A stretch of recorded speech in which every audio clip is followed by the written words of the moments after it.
Hey gang, welcome back to Scuba Diving Magazine. I'm answering your scuba diving questions on Ask Mark, which is a scuba diving Q&A. So if you have any interesting scuba diving questions, anything that you want me to discuss on the show, pop it down in the comments below and use the Ask Mark hashtag. And it just makes it a lot easier for me to find it, to be honest.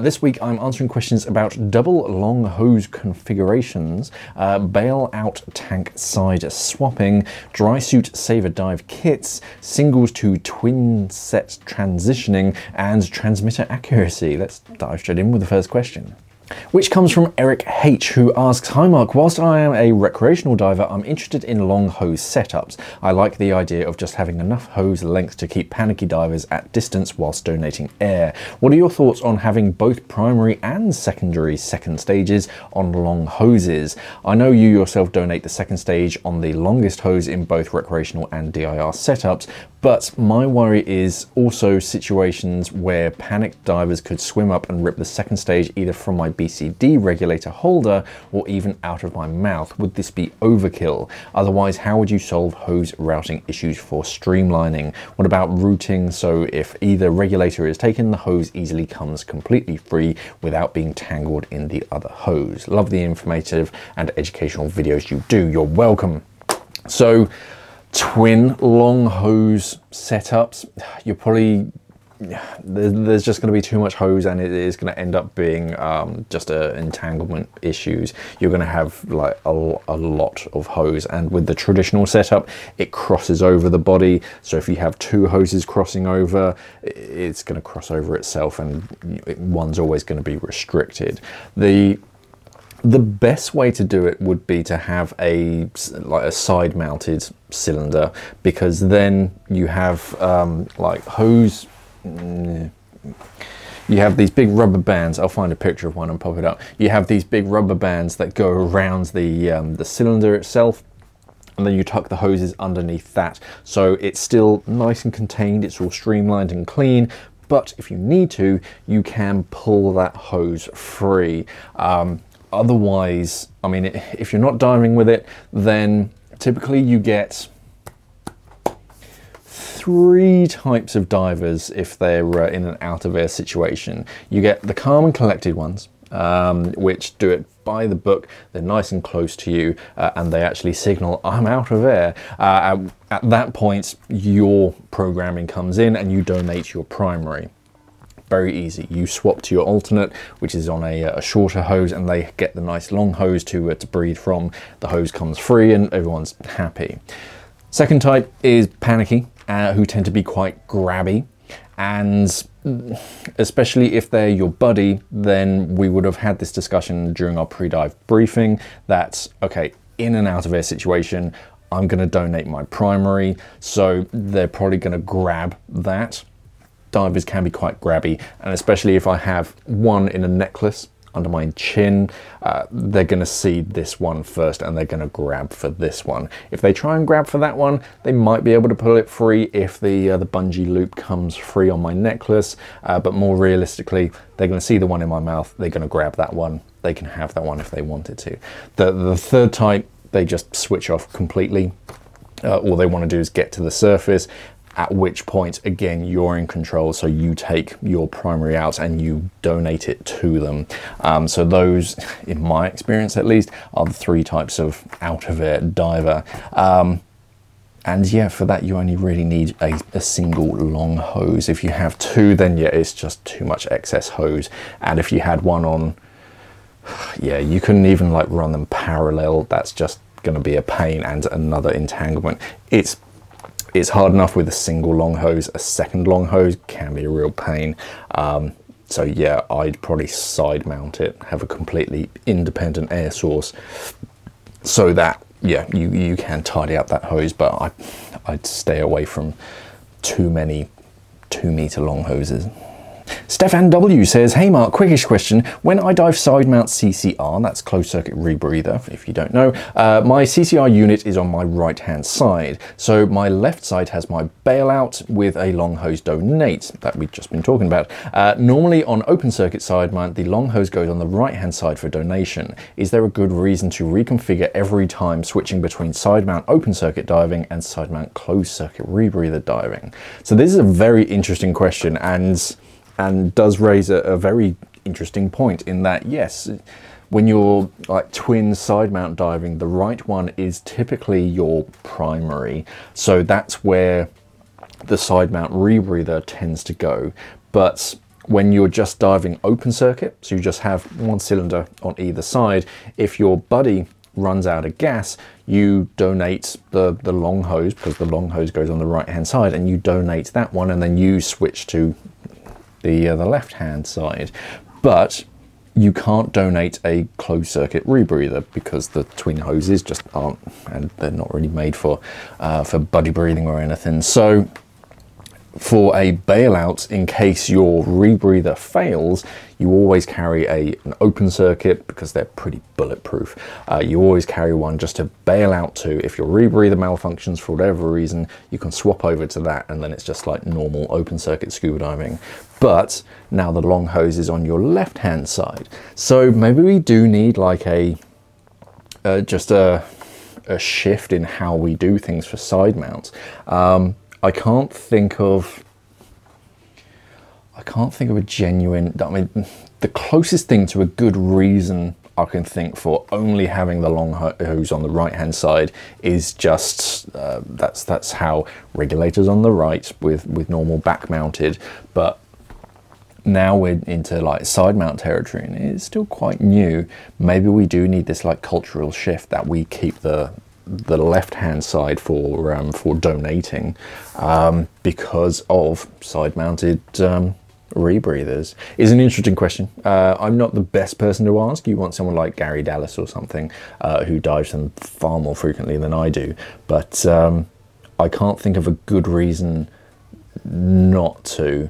So yeah, if I were in that situation, I'd probably end up just switching my open circuit setup to long hose on the left. I can't think of any obvious downsides. If there are any that you wonderful people out there can think of, pop them down in the comments below, but I can't think of any immediate downsides to having your long hose donate on the left all the time while side mount diving. Don't know, let me know down in the comments below. Katherine says, educational as always. Thank you, you're welcome. I'm looking to purchase items to create a proper save a dive kit as a recreational diver. This would be for diving at home in a dry suit, as well as a slimmed down version for tropical dives, vacations. What do you recommend? So what goes into a save a dive kit? So it's usually like regulators. So thinking of adjustable spanner. Only a little one, because it's more for like moving hoses, basically. It doesn't have to be a whopping great big spanner or anything. And then look at your first stage and get the size Allen key that corresponds to the one. Usually they're uniform across like the high and the low pressure ones on your first stage, but double check because sometimes you can get slightly different sizes, and then just take that Allen key. You don't have to bring the entire set of Allen keys. With your regulator, the other thing is O-rings.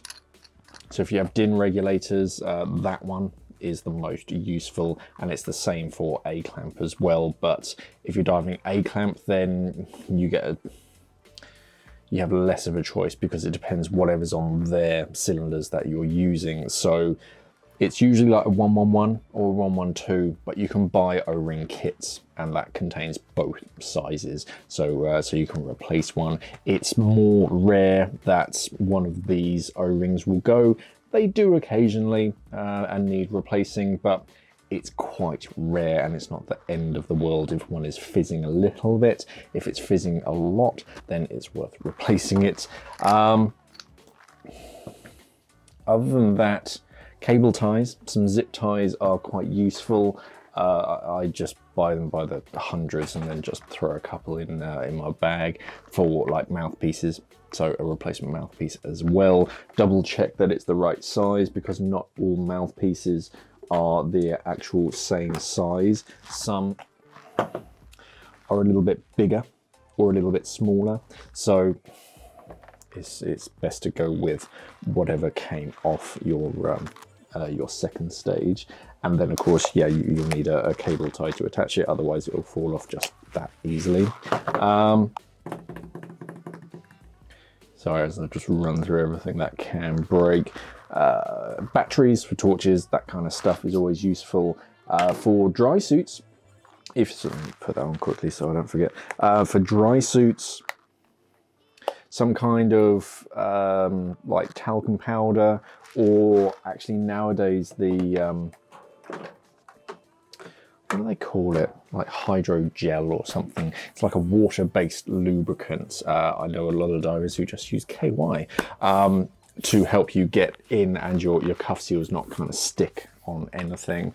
So that's always quite useful, because talc is good and it dries the area, but it can clog up some valves if you use it a lot, which is why a lot of divers are now using a gel alternative, because it's water-based, so it just dissolves and dissipates and disappears, and it can't clog up your valves like a talcum powder can do.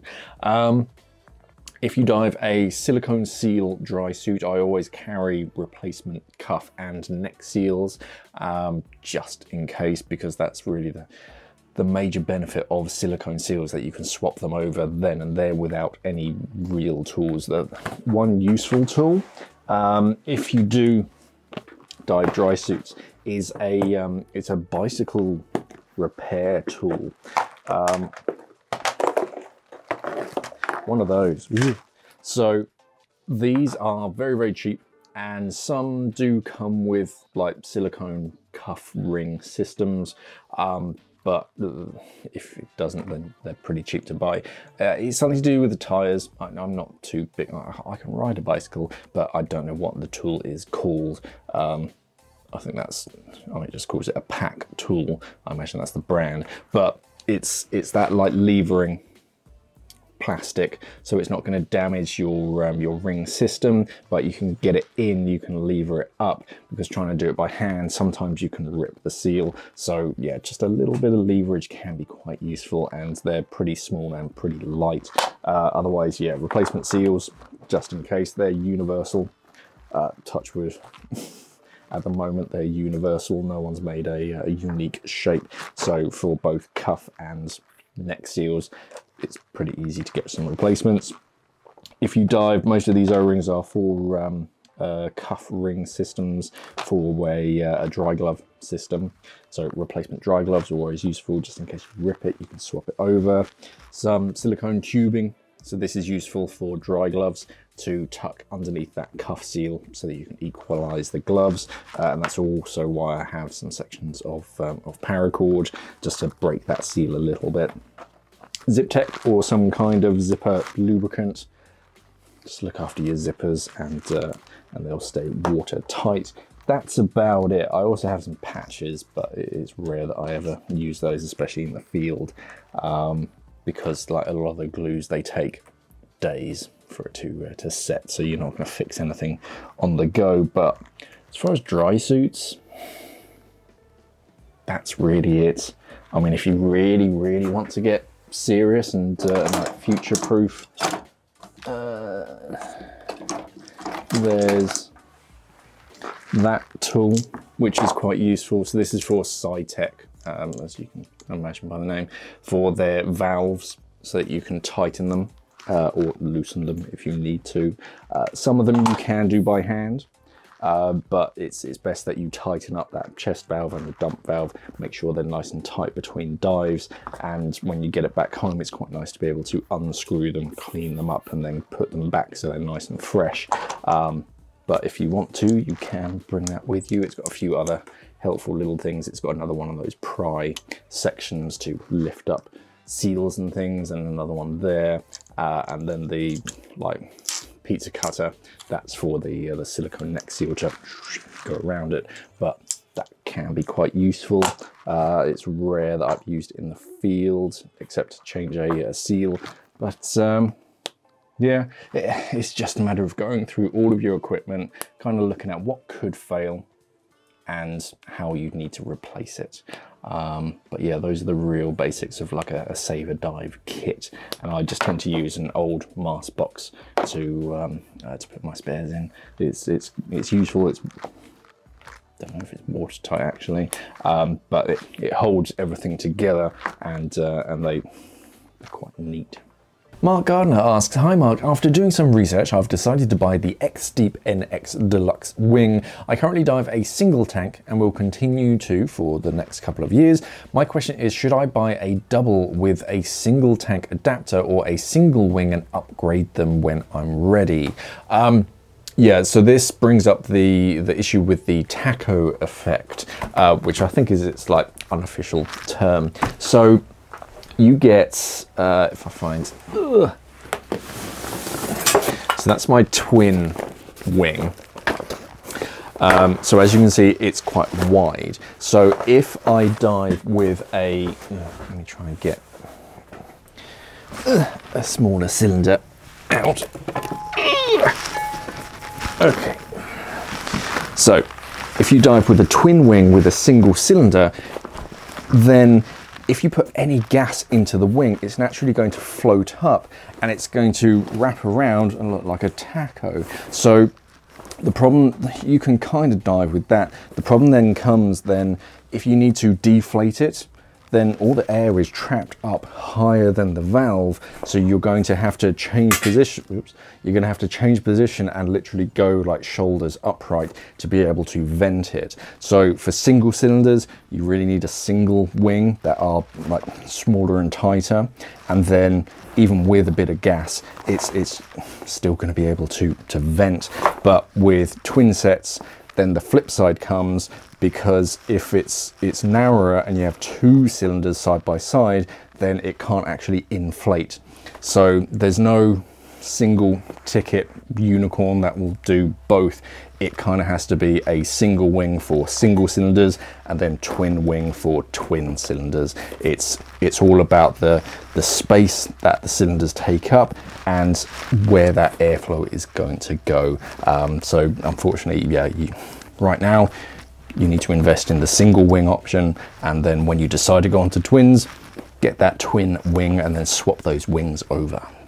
Sweet Lou J Doggy says, I bought a used transmitter and an Aqualung i770R dive computer. The PSI readout appears to be low by about 180 PSI. Can I recalibrate the transmitter or the computer to fix this? Will a new transmitter correct this?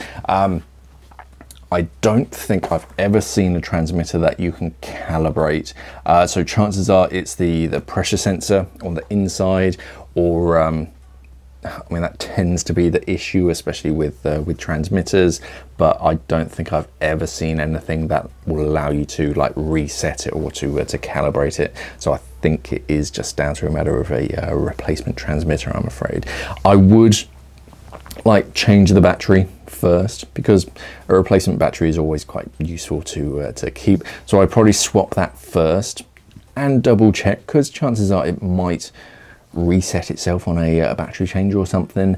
But I've never seen anywhere where it specifically says, oh no, go here in the menu to recalibrate the pressure reading. If it's consistently 180 below what the actual pressure is, then yeah, chances are it's just the pressure sensor is off, unfortunately. But yeah, a replacement transmitter should fix that issue. And that's it for another week. Yeah, if you're diving on single cylinders, you need a single wing, and if you're diving on twin cylinders, you need a twin wing. And when it comes down to like long hoses, yeah, they can be quite unruly, so it's best to have as few as possible, so at least one so that you can donate. But it is so much nicer having a really long hose compared to the standard length like octo hose, because then you really have to be like buddy to buddy, because if you turn your shoulders or something, you can just pull that second stage out of their mouth. But if you've got 2 meters of hose between you and them, they have plenty of space to sort themselves out and breathe, and you can do your own thing. But yeah, as far as hose routing, I'd probably stick to 1, and if you do need a second long hose, then yeah, it'll probably be on a side mounted cylinder for me. But if you've got any scuba diving questions, pop them down in the comment section below and use that Ask Mark hashtag, just so that I can find it behind the scenes. I do my best to reply to you as soon as I see them, but actually video responses can take a few weeks now. But yeah, if you do have any questions, pop them down in the comment section below, and then head over to our website, scubadivermag.com. Like, share, subscribe, do all that good social media stuff. Thank you for watching, everybody, and of course, safe diving.